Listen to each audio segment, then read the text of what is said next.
들러주셔서 고맙습니다. 오늘도 편하게 듣고 가세요. 75세 김영호 씨. 평생 가족을 위해 살았습니다. 새벽 공사판, 저녁 시장 단 하루도 허투루 쓴 날이 없었습니다. 자식 셋을 공부시켰고 손주까지 돌보며 나는 아직 쓸모 있는 사람이라 스스로를 위로했습니다. 하지만 나이는 속일 수 없었습니다. 무릎 관절은 점점 망가지고 약봉지에서 하루 5알을 꺼내 삼키는 게 일상이 되었습니다. 오늘은 그냥 라면으로 때우자. 점점 밥 해먹는 것조차 힘들어졌습니다. 그러던 어느 날 그는 집에서 쓰러졌습니다. 다행히 이웃이 발견해 병원으로 실려갔지만 그 순간 깨달았습니다. 이제 나는 혼자 살 수 없는 사람이 되었구나. 며칠 뒤 자녀들이 모였습니다. 아버지, 혼자 계시는 건 너무 위험해요. 그래도 집이 편하다. 저희도 회사 다니고 애 키우느라 매일 챙길 수가 없어요. 차라리 요양원에 계시는 게 더 안전합니다. 그 말은 김 씨의 가슴을 후벼 팠습니다. 내가 평생 너희를 위해 살았는데 마지막은 요양원이라니. 하지만 더는 말할 수 없었습니다. 자식 얼굴에 우린 힘들다는 표정이 이미 보였기 때문입니다. 요양원에 들어간 첫 달, 그는 현실을 실감했습니다. 생활비 한 달 150만 원. 국민연금 절반이 빠져나갔습니다. 남은 돈으로는 병원비, 옷값, 용돈까지 감당하기 버거웠습니다. 내가 평생 모은 돈이 이렇게 빨리 사라질 줄이야. 하지만 돈보다 더 힘든 건 마음이었습니다. 아침에 눈을 뜨면 이름이 아니라 305호실 3번 어르신. 밥상 위 반찬은 어제와 똑같았습니다. 옆자리 노인은 말없이 숟가락만 움직이고 맞은편 노인은 치매로 같은 말만 반복했습니다. 웃음 대신 TV 소음만 가득한 하루. 이게 과연 내가 꿈꾸던 노후일까? 그는 잠시 희망을 가져봤습니다. 혹시 집에서 요양할 수 있지 않을까? 하지만 상담 결과는 냉정했습니다. 간병인 하루 12시간만 붙여도 한 달 250만 원 이상. 그 돈을 감당할 여력은 없었습니다. 그 작은 희망마저 무너져 내렸습니다. 자식들은 한 달에 한 번 얼굴을 비쳤습니다. 아버지, 건강은 좀 어떠세요? 응, 괜찮다. 말은 그렇게 했지만 속마음은 달랐습니다. 괜찮지 않다. 외롭다. 집에 가고 싶다. 하지만 차마 꺼낼 수 없었습니다. 자식에게 짐이 되고 싶지 않았기 때문입니다. 밤이 되면 창밖을 바라보며 생각했습니다. 내가 왜 이렇게 되었을까? 젊을 땐 가족을 위해 희생하면 노후는 편할 줄 알았다. 하지만 결국 건강도, 자유도, 자식과의 관계마저도 잃어버린 기분이구나. 여러분, 혹시 지금 약 봉지를 매일 챙기고 계신가요? 무릎이 시리고 혼자 밥 해먹는 게 점점 버겁다고 느끼시나요? 그렇다면 김 씨의 이야기는 결코 남의 이야기가 아닙니다. 돈만 있으면 해결될까요? 아니면 자식이 알아서 챙겨줄까요? 현실은 그렇지 않습니다. 김 어르신의 가장 큰 후회는 단 하나였습니다. 나는 왜 끝까지 자식에게 기대려고 했을까? 그리고 우리도 이 질문을 스스로에게 던져야 합니다. 나는 어떻게 살고 싶은가? 내 집에서 내 방식대로 마지막까지 살고 싶은가? 아니면 요양원의 네모난 방에서 번호표처럼 늙어가고 싶은가? 노후는 누가 지켜주는 것이 아닙니다. 노후는 내가 선택하는 것입니다. 72세 박정순 할머니는 남편이 세상을 떠난 뒤 혼자 사는 게 두려웠습니다. 그래서 결국 둘째 아들 집으로 들어가기로 결심했습니다. 처음엔 참 좋았습니다. 아침마다 손주가 달려와 할머니 하고 안길 때면 세상 그 어떤 보석보다 빛나 보였습니다. 그래, 나도 여전히 가족의 일부구나. 할머니는 그렇게 마음을 달랬습니다. 하지만 시간이 지날수록 공기는 달라졌습니다. 저녁 식탁에서 며느리가 조심스레 말을 꺼냈습니다. 어머니, 내일부터는 아이 등원은 저희가 할게요. 어머니 몸도 힘드시잖아요. 표면적으로는 배려 같았습니다.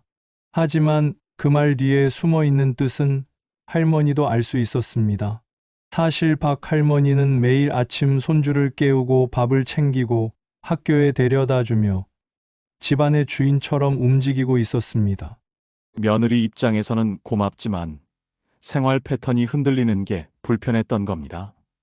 그날 밤 박할머니는 잠을 이룰 수 없었습니다. 내가 이 집에서 한 발 물러서라는 말이구나. 이젠 내가 끼어들지 말라는 거구나. 경제적인 문제도 있었습니다. 아들이 조심스레 말했습니다. 엄마, 요즘 저희도 생활이 빠듯해서요. 생활비 조금만 도와주실 수 있을까요? 그래. 연금에서 조금 보태마. 그렇게 시작된 도움은 곧 부담이 되었습니다. 경조사비, 병원비까지 겹치자 할머니의 통장은 빠르게 비어갔습니다. 처음엔 도움을 주는 줄 알았는데 이제는 짐이 되어가는 기분이었습니다. 여러분, 이런 경험 있으신가요? 자식 집에 들어갔지만 마음은 늘 세입자처럼 눈치를 보게 되는 삶. 같은 밥상을 마주하면서도 웃음 대신 불편한 기색이 먼저 오가는 삶. 가족과 함께 있는데도 오히려 더 외롭다고 느끼는 삶 말입니다. 많은 부모 세대가 이렇게 말합니다. 자식만 잘 키우면 노후는 편하다. 하지만 현실은 정반대입니다. 자식에게 모든 걸 쏟아부은 부모일수록 노후에 더 서럽고 힘듭니다. 왜냐고요? 기대가 크면 실망도 크기 때문입니다. 부모와 자식 세대는 생활 방식 자체가 다릅니다. 음식 취향도, 돈 쓰는 방식도, 하루의 리듬도 다릅니다.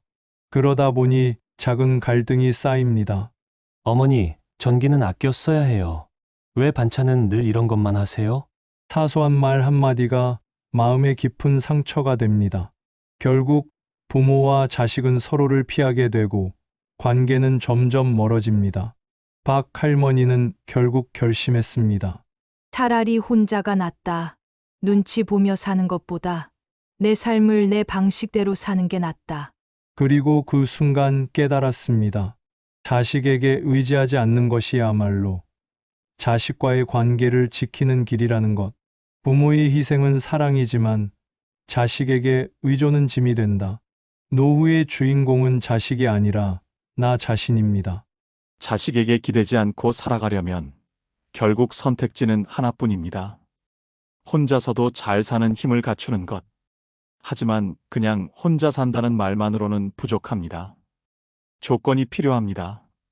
조건을 갖춘 혼자는 자유롭고 행복하지만 준비 없는 혼자는 위험하고 외롭습니다. 첫째 조건은 건강관리입니다. 72세 이순자 할머니는 매일 아침 공원을 걷습니다. 처음엔 10분만 걸어도 숨이 찼어요. 그런데 꾸준히 하니까 지금은 1시간도 걷드네요. 그 결과 혈압약을 줄였고 당 수치도 안정됐습니다. 순자 할머니는 말합니다. 내 몸은 내가 지켜야지. 누가 대신 걸어줄 수는 없잖아.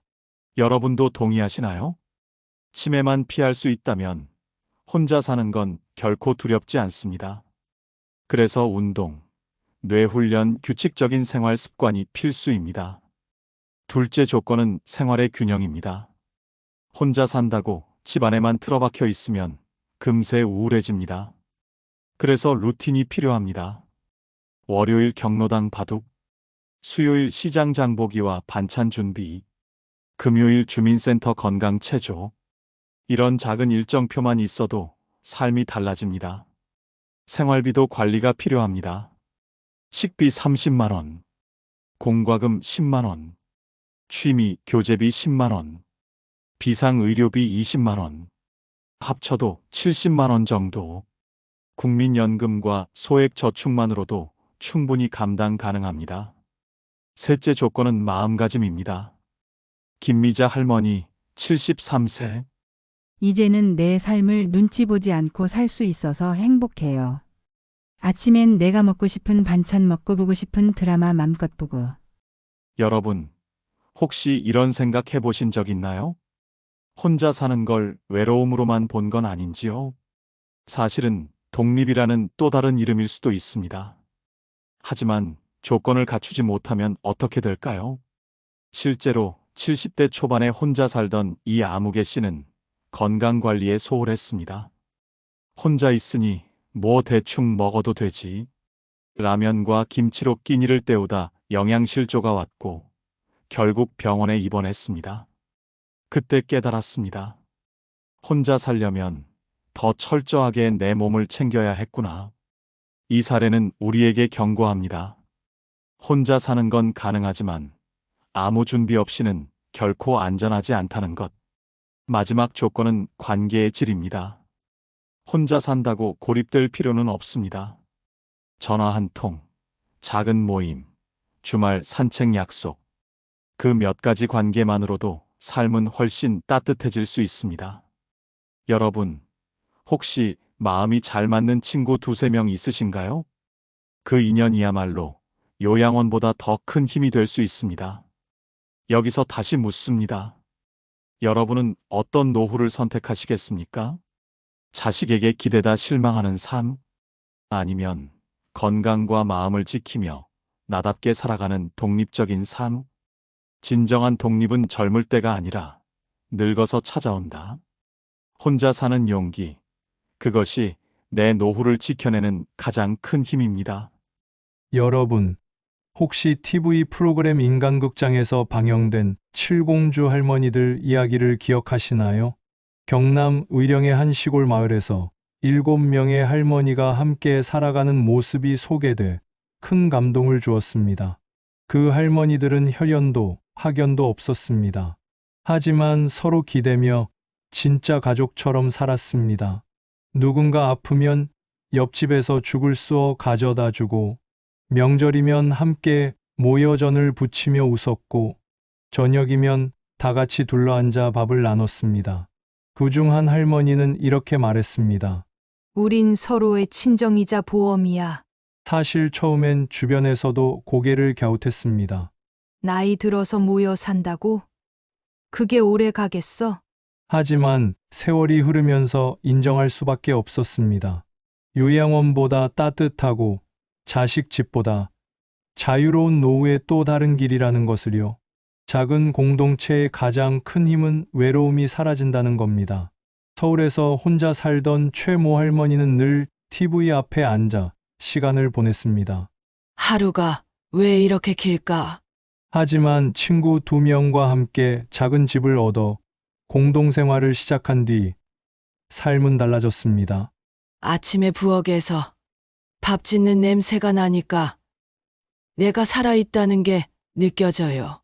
혼자 있을 땐 하루가 길었는데 지금은 하루가 너무 짧아요. 또 다른 힘은 안전망입니다. 혼자 살면 작은 사고도 큰 일이 됩니다. 실제로 70대 남성이 화장실에서 미끄러져 이틀 뒤에야 발견된 안타까운 사례가 있었습니다. 하지만 공동체라면 다릅니다. 왜 어제 안 나오셨지? 오늘은 약을 챙기셨나? 이런 작은 관심이 큰 사고를 막아줍니다. 그리고 중요한 건 경제적 현실입니다. 요양원은 한 달 평균 150만 원 이상이 듭니다. 하지만 작은 공동체라면 34명이 모여 생활비를 나누면 월 30에서 50만 원이면 충분합니다. 집세, 식비, 관리비를 나누면 오히려 혼자 살 때보다 부담이 줄어듭니다. 물론 공동체에도 갈등은 있습니다. 나는 아침형인데 왜 자꾸 늦게까지 불을 켜두냐? 반찬은 왜 늘 비슷하냐? 사소한 생활 습관 차이가 쌓이면 다툼으로 이어질 수 있습니다. 하지만 잘난 척, 아는 척, 있는 척 하지 말자는 작은 약속만 지켜도 큰 갈등은 막을 수 있습니다. 갈등보다 중요한 건 서로의 진심이라는 걸 그 할머니들이 보여주었습니다. 여러분, 상상해 보세요. 마음 맞는 친구 셋, 넷과 함께 작은 집을 나눠 살며 함께 장을 보고 밥을 해 먹고 아플 땐 서로 챙겨주는 삶.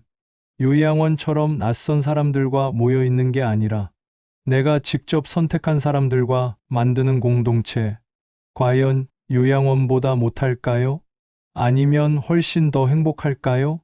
함께 늙어간다는 것은 혼자가 아니라는 가장 큰 증거다. 작은 공동체, 그것은 노후를 지켜주는 가장 따뜻한 대안입니다. 여러분, 작은 공동체가 좋다는 건 알겠는데, 그럼 어떻게 시작해야 하지? 막막하시죠? 오늘은 실제로 가능한 방법을 아주 구체적으로 풀어드리겠습니다. 1. 함께할 사람을 정하라. 공동체의 시작은 사람입니다. 친구, 이웃, 동창, 교회, 성당 지인, 누구든 상관없습니다. 조건은 단 하나. 함께 있을 때 마음이 편한 사람. 충북의 새 할머니는 경로당 친구로 20년을 함께 했습니다.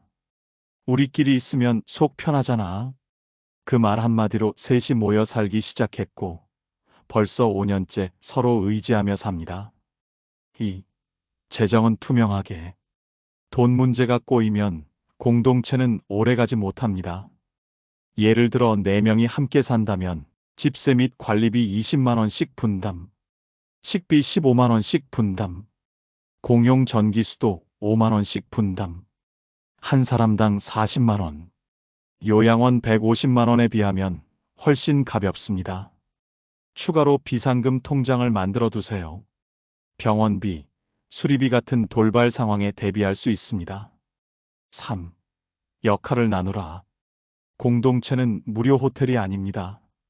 모두가 조금씩 기여해야 오래갑니다.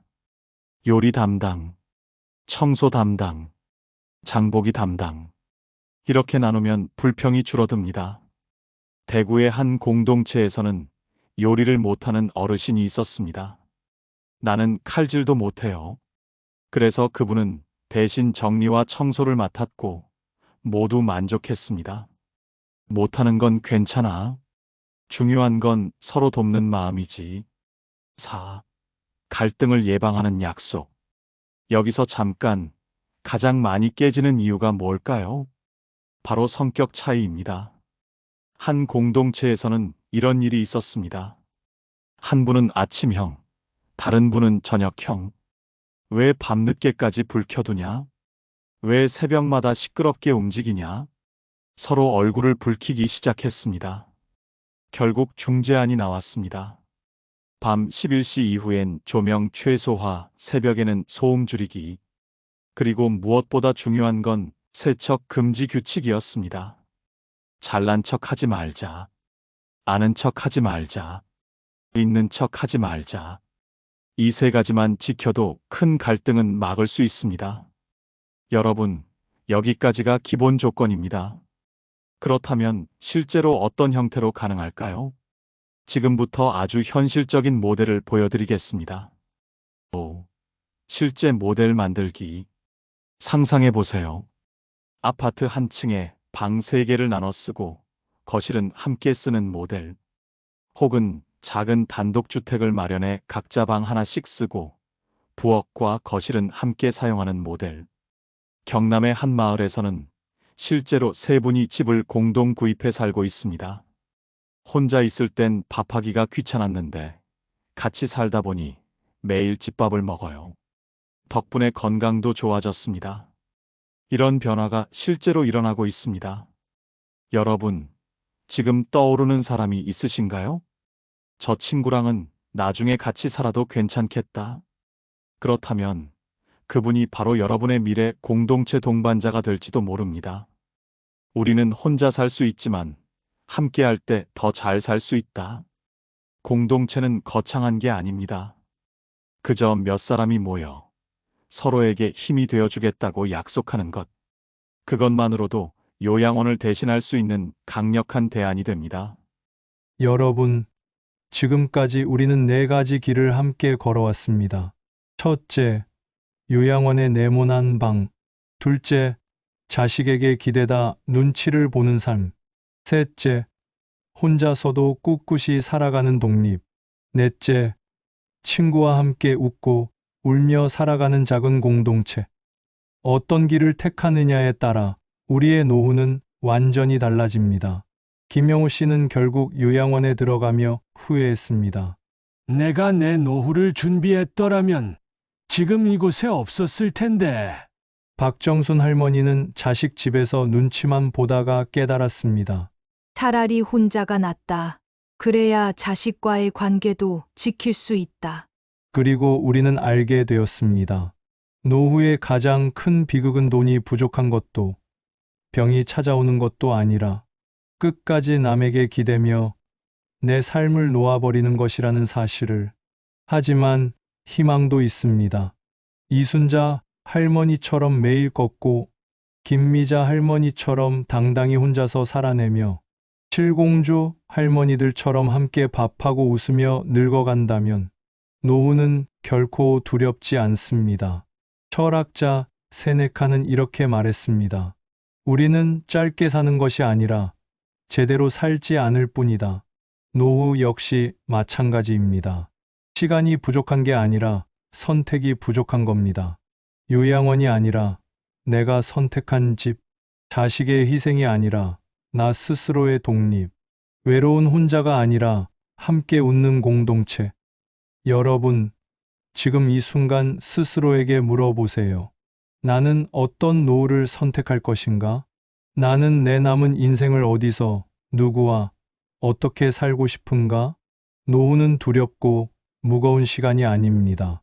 내가 선택하는 순간, 두 번째 청춘이 될 수 있습니다. 내가 원하는 길을 걸을 때, 노후는 오히려 가장 자유롭고 따뜻한 시간이 됩니다. 마지막으로 부탁드립니다. 이 영상이 여러분의 노후 준비의 작은 불빛이 되었다면 구독과 좋아요, 알림 설정으로 함께 지혜를 나눠 주시길 바랍니다. 그리고 댓글로 여러분의 생각을 들려주세요.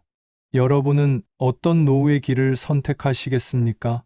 여러분의 한마디가 또 다른 누군가의 인생을 바꾸는 힘이 될지도 모릅니다.